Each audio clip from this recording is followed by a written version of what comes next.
What's going on today, Guardians? Listen, I've been actually messing around with a few scout rifles, and you've seen a lot of my videos. I'm normally a hand cannon user, but I gotta say, dude, both of these scout rifles pack a hell of a punch. But as always, fellas, I like to compare things. So without further ado, man, let's rock it. Won't you teach me how to feel and never let it show? My heart's made out of stone. Won't you teach me how to feel like you do?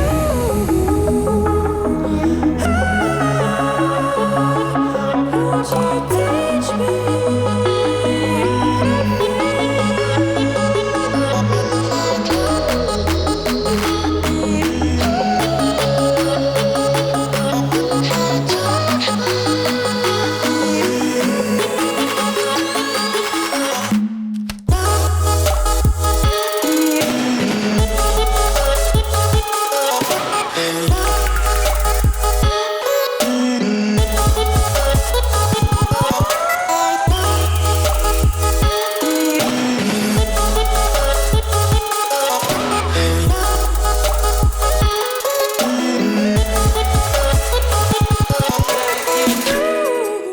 Alright guys, so let's go ahead and jump right into this, fellas. Just take a look at what's inside each of these weapons.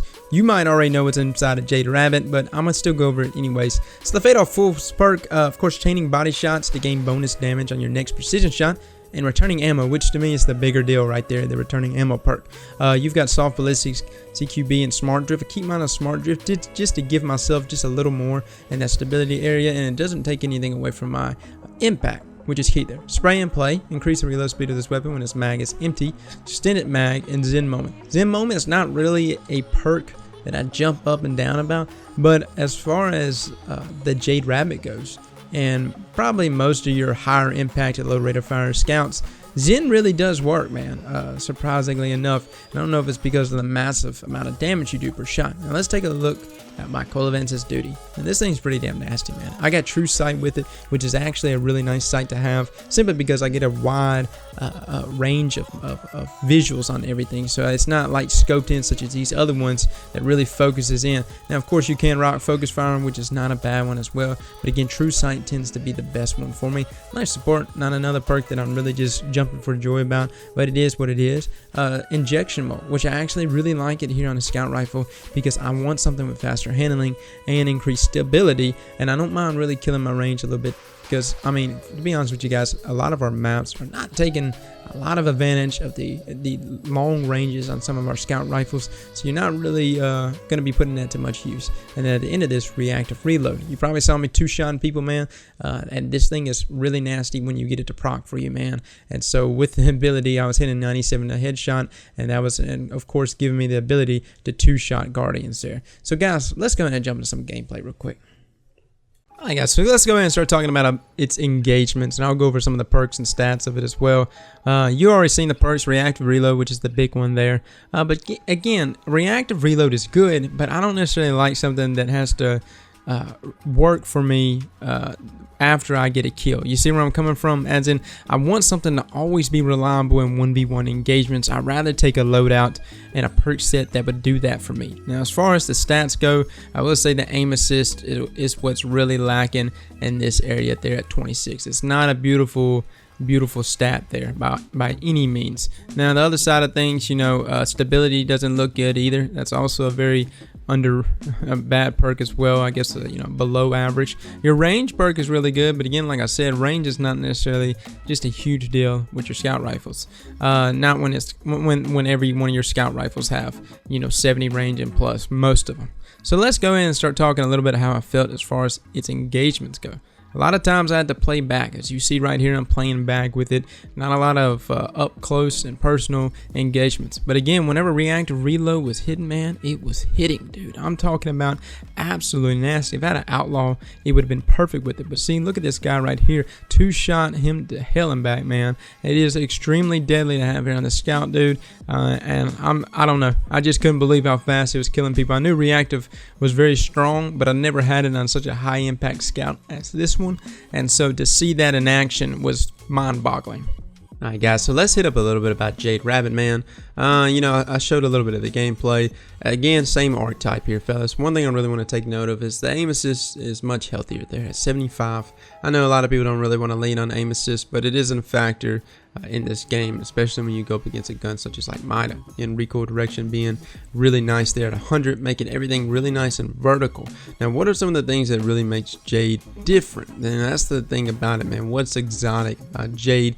What makes it different in Colovance duty? So I decided to go up into free-for-all yesterday and test it out. Now, with most of your legendary high-impact, low-rate-of-fire scouts, in order to get that optimal 0.8 seconds without any modifiers active, is you have to land those 3 crit shots. Well, this is where Jade Rabbit kind of comes into play. You can land 1 body shot, 2 headshots. Or if you actually wanted to mix it up a little bit, you can land, you know, a body shot or a headshot, body shot, then a headshot. Now, anything that is 11 armor or more, you will not be able to do that to. So like your Ramlock Warriors and your max armor Titans, you can't do that to. But, you know, besides that, 10 armor or less, which is what a vast majority of people use, or they're not even necessarily on 10 armor. A lot of them are just at 7 to maybe 8 at most. You're gonna be okay, man. And so you can get that time to kill at 0.8 seconds. But not only can you get that time to kill at 0.8 seconds, the consistency of your precision shots don't always have to be on point. And that's what makes Jade Rabbit so deadly. And when you're in situations where 1v1 and there's a lot of things happening at once, you want to get that. You want to have a weapon that gives you a little bit of room for error. Alright guys, so we've seen the gameplay. I showed you a little bit about what's inside of each of these weapons. Again, all this stuff you can go look up anytime you want. You probably have your own opinions about each one of these. But when I do a weapon comparison, when I have to decide whether or not this weapon, to me, in my mind, is the better weapon, I always go off of its 1v1 engagements. And that's right, guys. I have to go with Jade Rabbit.